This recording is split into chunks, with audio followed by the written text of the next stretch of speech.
말씀 잠깐 보겠습니다. 우리가 인생을 이렇게 살다 보면은 명품이라는 게 있습니다. 나이키나 뭐 이런 유명한 명품들이 있는데, 그 명품이 좋은 것은 품질이 좋기 때문에 명품이다 이렇게 얘기를 하는데, 예를 들어서 나이키 같은 제품을 보면은 이름만 있습니다. 미국에서는 이름만 있고 회사만 있고 모든 물건들은 다 동남아에서 만듭니다. 그러나 그 이름이 유명하기 때문에 어디서 만들든지 그 제품이 이렇게 팔리게 되는 것입니다. 우리가 인생을 살아가면서 여러분들을 거쳐간 사람들이 있을 것입니다. 그 사람의 얼굴도 기억하지만 그 사람의 이름이 기억이 됩니다. 우리가 인생을 살면서 돌아가면서 우리 이름들을 이렇게, 내가 여태까지 만난 사람들의 이름을 이렇게 딱 보면은 명품 같은 이름이 있습니다. 그 사람, 그 이름만 들어도 기분이 좋고, 이름만 들으면 감사하고, 이름만 들으면은 내 인생에 그 사람이 만난 것이 축복이고 고귀한 이름들이 있는 반면에, 어떤 사람은 그 이름을 이렇게 딱 들으면은 아이고, 그 사람 안 만났어야 되는데, 저 사람 이름만 들으면 나도 모르게 스트레스가 쌓이고 기분이 나빠지는 이름이 있습니다. 여러분의 인생에도 아마 그런 사람들이 다 있을 것입니다. 우리가 어떤 이름을 가져야 될 것인가 하는 것이죠. 나는 열심히 제대로 잘 산다고 생각할지 모르지만 사람들이 붙여진 내 이름은 어떨까 하는 것이죠. 그래서 우리가 좋은 이름으로 이렇게 인정을 받을 수 있는 삶을 살아간다는 것은 큰 축복입니다. 무엇보다도 여러분의 이름을 우리가 하늘나라에 가면 주님이 부를 텐데, 여러분의 이름을 부르는 순간에 주님이 기분 좋아지는 이름, 주님이 보실 때 좋아하는 이름, 그런 이름이 된다면 얼마나 좋을까 하는 것입니다. 1절에 그래서 이런 얘기를 하고 있습니다. 좋은 이름이 좋은 기름보다 낫고, 그렇게 얘기하고 있습니다. 이 땅에서 아무리 좋은 기름이 있을지라도 좋은 이름, 여기서 좋은 이름이라는 것은 뭐 일반적으로는 그 이름을 잘 지어야 된다 이런 얘기도 될 수 있지만은 그 이름의 값을, 이 이름처럼 잘 살아야 될 수 있는 그런 삶을 얘기한다라고 볼 수 있겠죠. 죽는 날이 출생하는 날보다 나으며, 7장에 보면 역설적인 얘기들을 많이 하고 있습니다. 이 땅에 많은 사람들은 출생하는 날을 기뻐합니다. 그래서 꼭 출생하는 날 생일을 찾아 먹지 않습니까? 생일을 챙겨주지 않으면 화가 나고, 생일을 잊어버리면 그것 때문에 기분 나빠서 1년 동안 기분 나쁜 사람도 있습니다. 사람들은 생일을 챙기고 생일을 기억하고 생일을 귀하게 여기지만, 오늘 지혜서였던 전도서는 뭐라고 그러냐면 죽는 날이 낫다는 거예요. 죽는 날이. 이 말은 무엇이냐? 죽어라 그런 말이 아니라 우리 인생을, 생일을 귀중하게 여기는 것은 이 땅에 태어나서 이 땅에서 살 수 있도록 주어진 그날이기 때문에 중요한 것이지만, 우리가 지혜롭게 생각해 보면은 우리가 언젠가는 이 땅에선 다 죽습니다. 죽어요. 죽는 다음에는 무엇입니까? 여러분, 육신적인 삶은 생일입니다. 태어난 생일이 통해서 육신적인 삶이 지어지지만, 영적인 삶은 언제부터 본격적으로 시작됩니까? 우리가 죽은 후부터 시작합니다. 그렇죠? 죽은 후에 우리가 죽는 것이 아니라 죽은 후에 영원히 살 수 있는 그러한 축복과 은혜가 우리에게 있습니다. 우리는 영원을 사모하는 사람들이고 영생을 믿는 사람들이에요. 그렇게 따져보면은 여러분, 태어난 날 우리가 이 땅에서 사는 100살도 못 살지만 그 100년의 세월이 귀중할까요? 아니면 죽은 날부터 시작되는 영원한 생명이 중요할까요? 그러니까 영원한 생명을 위해서, 영원한 생명의 생일은 언제예요? 우리가 죽는 날이라고 볼 수가 있는 거예요. 그러면은 가치로 볼 때는 무엇이 더 중요할 수 있을까요? 여러분, 죽는 날이 어떻게 보면 더 중요할 수도 있죠.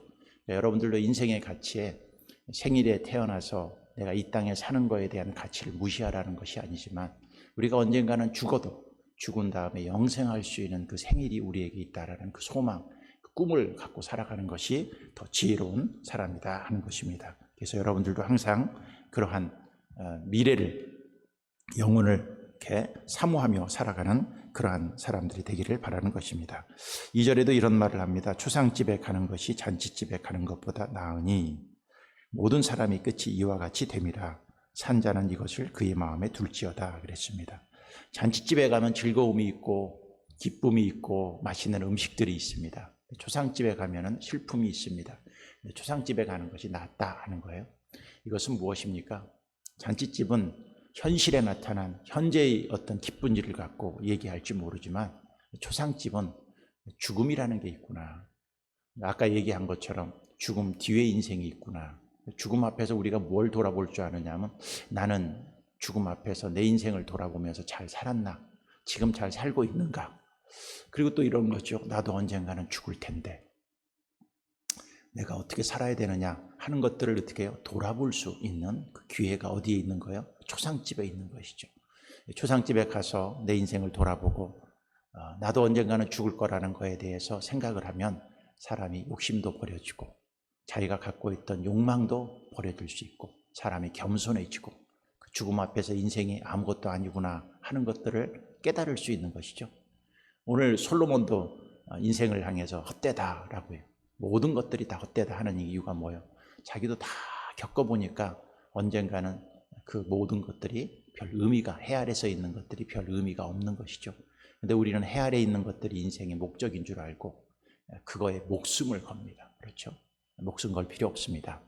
너무 닥달하면서 살 필요도 없고 이 땅에 살면서 우리가 조금 하늘나라를 소망하면서 여유롭게 살 필요성, 초상집에 가서 그런 지혜를 얻을 수 있다 하는 것입니다. 3절에도 보면 슬픔이 웃음보다 나으면 얼굴에 근심하는 것이 마음에 유익하기 때문이다. 웃음과 슬픔 중에서 무엇을 더 좋아하느냐? 웃음을 좋아하는데 오늘 지혜자는 슬픔이 더 중요하다라고 얘기합니다. 웃음을 통해서 주시는 많은 은혜도 있고 축복도 있습니다. 이것을 무시하는 게 아니라 우리는 슬픔이 있을 때가 있어요. 슬픔은 언제 생깁니까? 어려운 일이 생길 때, 힘든 일이 생길 때, 누가 아플 때, 고난이 있을 때, 이럴 때 우리가 슬픔이 생기지만 그 슬픔을 결코 나쁜 것으로 여기지 말아주십시오. 사람들이 성공을 무슨 일을 합니다. 무슨 일을 하는데 성공을 통해서 배우는 것보다는 실패를 통해서 배우는 게 훨씬 많습니다. 이 땅에 성공한 사람들이 성공을 많이 했을까요? 실패를 많이 했을까요? 성공한 사람들이 거의 대부분은 실패를 훨씬 더 많이 했습니다. 훨씬. 실패하고 좌절하기도 하고 하다가 안 되기도 하고 여러 가지 많은 어려움이 있지만 그걸 딛고 일어나서 결국은 성공한 것이에요. 어떻게 보면 성공은 한 번 한 것이고 실패는 수십 번 더 한 것이죠. 우리에게 기쁨이 있습니다. 근데 그 기쁨은 어떻게 보면 슬픔을 많이 겪고 난 다음에 우리에게 웃음이 생기는 것이죠. 슬픔, 우리 인생에 살다가 이게 슬픔이 있다고 여러분 절대 절망하지 마십시오. 어떻게 보면 그 슬픔과 고난 때문에 지금 우리가 웃을 수 있는 것이죠. 슬픔을 두려워하지 마십시오. 슬픔을 피하려고 하지 마십시오. 슬픔 속에서 우리가 얻을 수 있는 좋은 영향력이 많이 있습니다. 예수님도 울으셨습니다. 나사로의 무덤가에서 예수님도 울으셨고 멸망받을 예루살렘을 바라보면서 예수님도 우셨습니다. 근데 그 울음으로 끝났을까요? 나사로가 죽어서 울었습니다. 근데 예수님은 그를 살려서 웃음으로 변해주셨습니다. 예루살렘 성이 멸망했었습니다. 그러나 예수님이 죽음으로 말미암아 온 세상이 구원받을 수 있는 기쁨으로 갈 수 있었던 것입니다. 그래서 여러분 인생을 살다가 슬픈 일이 있다고 너무 절망하지 말고 그 슬픔을 귀히 여기라는 지혜의 말씀입니다. 5절에도 보면 이런 말이 있습니다. 지혜로운 사람이 책망을 듣는 것이 우매한 자들이 노래를 듣는 것보다 나으니라. 지혜로운 사람이 책망을 합니다. 근데 사람들은 책망 듣기를 싫어합니다.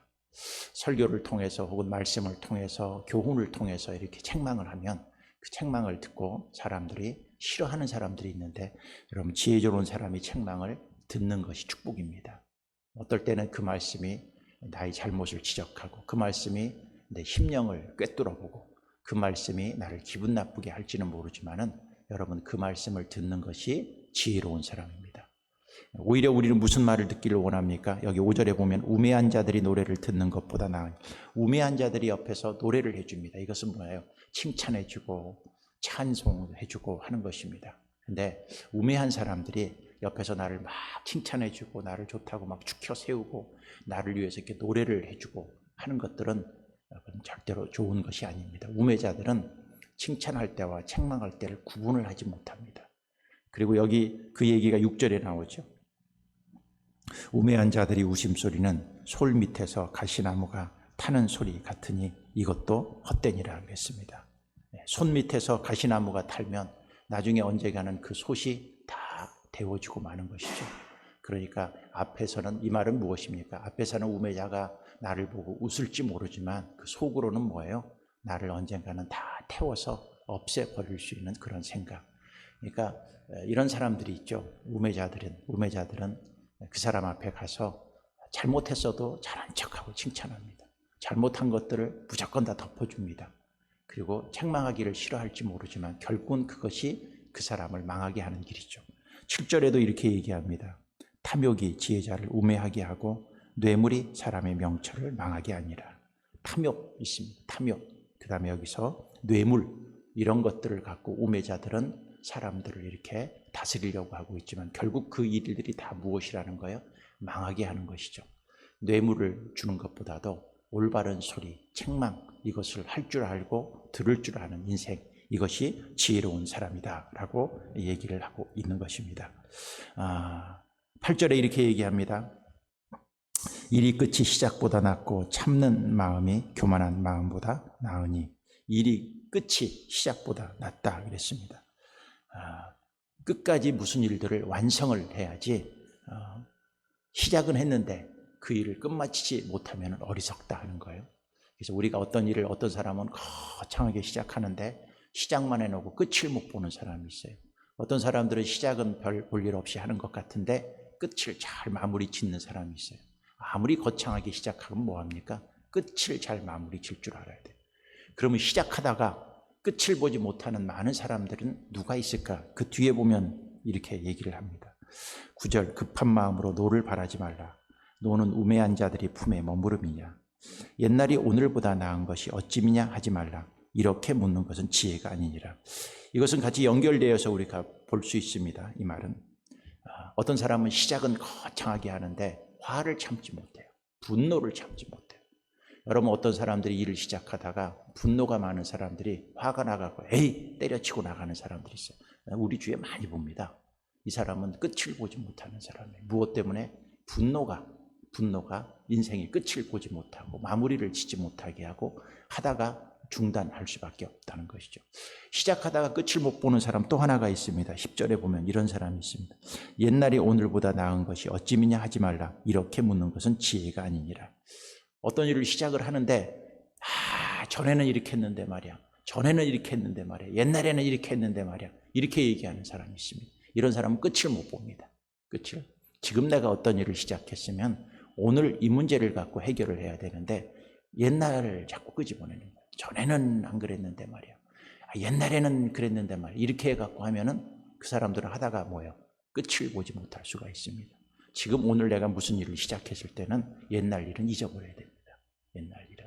옛날에 내가 아무리 그것을 성공했을지라도 오늘 그 방법 갖고 내가 성공한다는 보장도 없습니다. 오늘은 오늘의 방법을 갖고 내가 이 일을 시작하였으니까 끝까지 그 일을 완성하려면 어떻게 해야 될 것인가를 오늘 생각해야지 옛날에 했던 방식, 옛날에 내가 그랬는데 옛날에는 안 그랬는데 하면서 맨날 옛날 얘기만 끌어내다가 이런 사람들은 끝을 보지 못할 수 있다 하는 것입니다. 우리 주위에도 그런 사람들은 많이 있습니다. 무슨 일을 하려고 그러면 옛날 얘기만, 과거에는 뭐 어쩌고 그러면.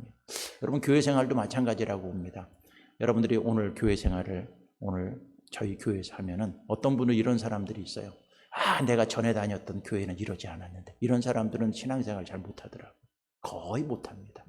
오늘의 현실 안에서 내가 주어진 환경과 교회 속에서 내가 끝을 봐야 되는데, 내가 열매를 맺어야 되는데, 내가 하나님 앞에 상급을 받아야 되는데, 내가 인생의 끝을 내가 아름답게 이루어야 되는데 내가 오늘 어떻게 할 것인가, 이것을 생각해야지. 맨날 하는 얘기가 옛날 교회는 이랬으니까 우리 교회도 이래야 된다. 전에 교회는 이랬으니까 이래야 된다. 맨날 그것만 꺼내는 사람 치고 제가 봤을 때 신앙생활 잘하는 사람 못 봤어요.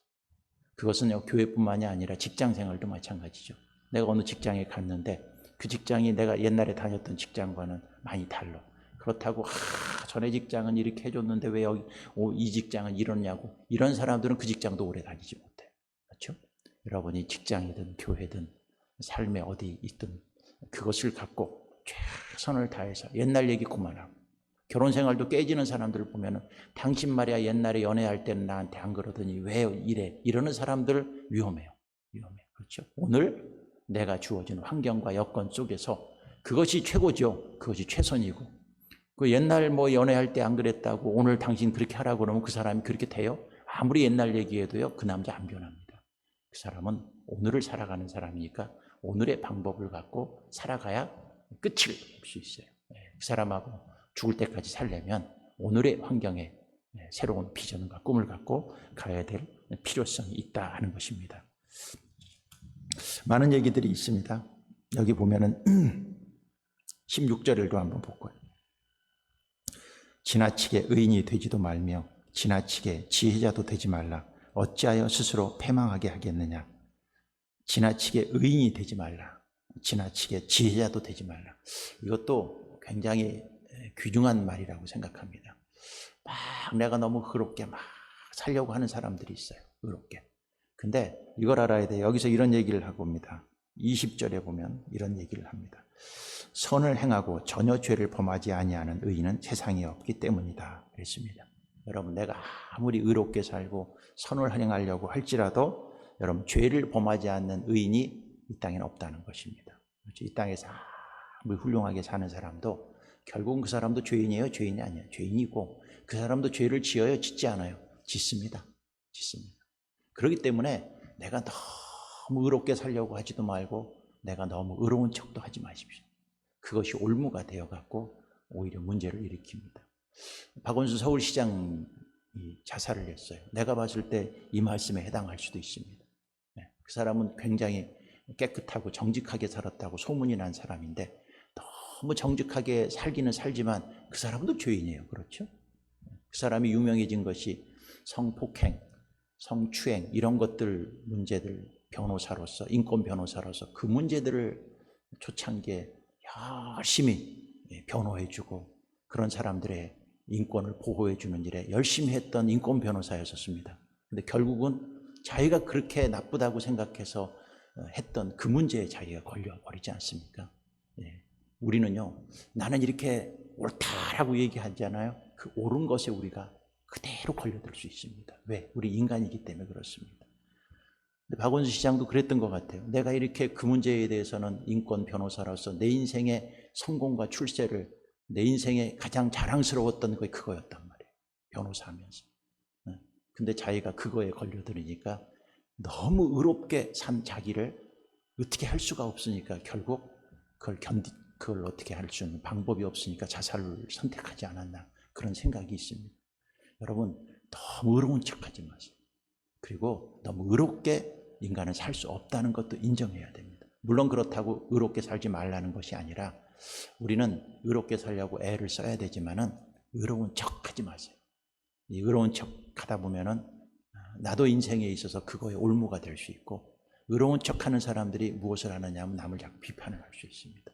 그러니까 내가 정직하게 살 이게 나의 의야 이렇게 생각합니다. 근데 누가 정직하지 못하면요 막 뭐라고 그럽니다. 왜? 내가 정직하게 사니까 정직하지 못하고 거짓말하는 사람들한테 화를 내고 그 사람들을 막 뭐라고 그럽니다. 뭐라고 그래요? 솔직히 얘기해 봅시다. 내가 거짓말하지 않고 정직하게 의롭게 사는 것을 100% 할 수 있습니까? 나도 거짓말할 수 있습니다.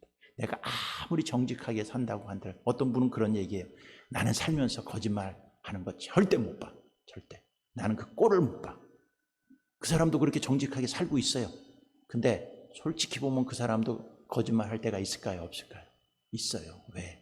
인간은 죄인인 걸 인정해야지 자기가 아무리 큰 소리 치고 남에 대해서 그렇게 살지 못한 것 같고 얘기한들 여러분 그것은 아닙니다. 아니에요. 여기서 얘기한 거죠. 자기도 죄가 있다는 것을 인정하고 살아가는 사람들은요 의로운 척하지 않습니다. 늘 나도 부족합니다. 내가 봤을 때 훌륭한 신앙인들은 그래요. 참 훌륭하다. 근데 그 사람 만나서 얘기해 보면 무엇이 있느냐 하면은 아이고 저는 아직 멀었습니다. 이렇게 얘기합니다. 그렇죠? 그게 진정 훌륭한 사람이죠. 다 얘기는 할 수 없지만은 마지막 12장 중요한 얘기는 꼭 합니다.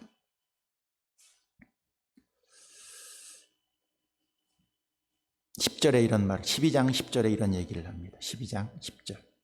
전도자는 힘써 아름다운 말들을 구하였으니 진리의 말씀을 정직하게 기록하였느냐? 지혜자들의 말씀들은 찌르는 채찍들 같고 회중의 스승들의 말씀들은 잘 박힌 목 같으니 다 한 목자가 주신 바니라. 여기서 한 목자는 하나님을 얘기하고 있습니다. 지혜를 가진 사람들이 어떨 때 하나님의 말씀을 전합니다. 근데 찌르는 채찍들 같다. 어떨 때는 그 말씀이요, 내 심령을 막 때리고 내 잘못을 막 지적하고 나의 잘못된 것들을 이렇게 들추어낼 수 있는 거예요. 그게 지혜자의 말입니다. 지혜자의 말들은요, 정확히 그 사람들이 잘못을 이렇게 채찍과 같이 때리고 책망할 수도 있어요. 그게 지혜자의 말입니다. 어떤 말을 들었는데 아무런 죄책감도 안 들고, 어떤 말을 들었는데 잘못한 건 지적은 하지 않고 막 좋은 말만 하고 위로하는 말만 하고 좋은 말만 하고, 그런 얘기하면 기분은 좋죠. 기분은 좋지만 오늘 얘기한 게 지혜자의 말은 채찍과 같다 그래요. 어떨 때는 지혜자는 칭찬도 해야 되지만 지혜자는 무엇도 해야 돼요? 책망도 할 줄 아는 것이 지혜자의 말이 될 수 있다. 그리고 회중의 스승들이 말씀들은 잘 박힌 못 같으니, 못이 있습니다. 못이 있어요. 못이. 나무나 이런 가구들을 이렇게 할 때 못을 딱 봤는데 못이 들어갈 땐 아파요. 못이 들어갈 땐 아파요. 근데 그 못이 잘 박히면은요, 튼튼한 나무들로 만든 좋은 작품들을 만들 수 있죠. 못은 들어갈 때는 아프지만 그 못이 잘 박히면은 튼튼한 아름다운 것들을 잘 만들 수 있어요. 건축물도 잘 만들 수 있는 것이죠. 그러나 반드시 무엇은 있어야 돼요? 박힐 때 그 아픔은 있어야 될 필요성이 있다. 그리고 이렇게 얘기합니다. 12절에 내 아들아, 또 이것들로부터 경계를 받으라. 많은 책들을 짓는 것은 끝이 없고 많이 공부하는 것은 몸을 피곤하게 하느니라. 일의 결국을 다 들었으니 하나님을 경외하고 그의 명령들을 지킬지어다. 이것이 모든 사람의 본분이니라. 하나님은 모든 행위와 모든 은밀한 일을 선악간에 심판하시니라. 결국을 전도서를 다 하면서 다 얘기를 들었느냐? 제일 중요한 게 있다. 하나님을 경외해라. 그리고 그의 명령을 지켜라. 이게 사람의 본분이다. 해 아래는 다 헛된 것들이다. 심지어는 여기서 뭐라고 하냐? 해 아래에서 얻는 지혜들도 보면은 다 헛된 것이다. 헛된 것이다. 우리는 해 위에 있는 인생이다. 그게 누구예요? 하나님이시다. 그 하나님을 경외하고 그 하나님이 우리에게 주시는 명령들을 잘 지키고, 이게 살아가는 것이 지혜 중에 최고의 지혜이다. 해 아래의 인생을 걸지 말아라. 해 아래에 있는 지혜에도 인생을 걸지 말아라. 우리가 살아가는 본분이 뭐냐? 인간의 본분이 뭐냐? 해 위에 있는 하나님을 경외하고 그의 말씀을 듣고 이렇게 살아가는 것. 그리고 반드시 기억할 게 14절에 나오죠. 하나님은 모든 행위와 모든 은밀한 일을 선악간에 무엇하세요? 심판하십니다. 우리가 해 아래에서 사는 모든 것들, 해 위에 계신 하나님이 언젠가는 어떻게 하는 거예요? 다 심판한다는 것이. 심판한다. 그것을 우리가 기억하면서 살아가는 것이 지혜 중에 최고의 지혜입니다. 오늘도 그 하나님을 경외하고 또 하나님의 명령을 잘 지키는 주의 백성들이 되기를 바라겠습니다. 기도하겠습니다. 하나님 감사합니다. 오늘도 전도서를 통해서 우리의 해 위에 계신 하나님을 경외하며 그분을 섬기며 그 명령을 따르는 것이 지혜인 것을 배웠습니다. 늘 하나님의 명령을 잘 지키게 하시고 그분을 경외하게 하시고 그분의 말씀에 무릎 꿇을 수 있는 저희들 되게 해 주시옵시고, 언젠가는 심판이 있다는 것들을 기억하고 살 수 있도록 도와주시옵소서. 예물드린 손길들을 축복해 주시옵시고 이들에게도 축복 주시고 하나님을 경외하며 그 명령을 지키는 복된 주의 백성으로 은총을 더하여 주시옵소서. 예수님 이름으로 감사하며 기도드렸사옵나이다. 아멘. 하늘에 계신 우리 아버지여, 이름이 거룩히 여김을 받으시오며 나라가 임하시오며 뜻이 하늘에서 이루어진 것 같이 땅에서도 이루어지이다. 오늘 우리에게 일용할 양식을 주시옵고 우리가 우리에게 죄 지은 자를 사하여 준 것 같이 우리 죄를 사하여 주시옵고 우리를 시험에 들게 하지 마시옵고 다만 악에서 구하시옵소서. 나라와 권세와 영광이 아버지께 영원히 있사옵나이다. 아멘. 오늘 말씀을 기억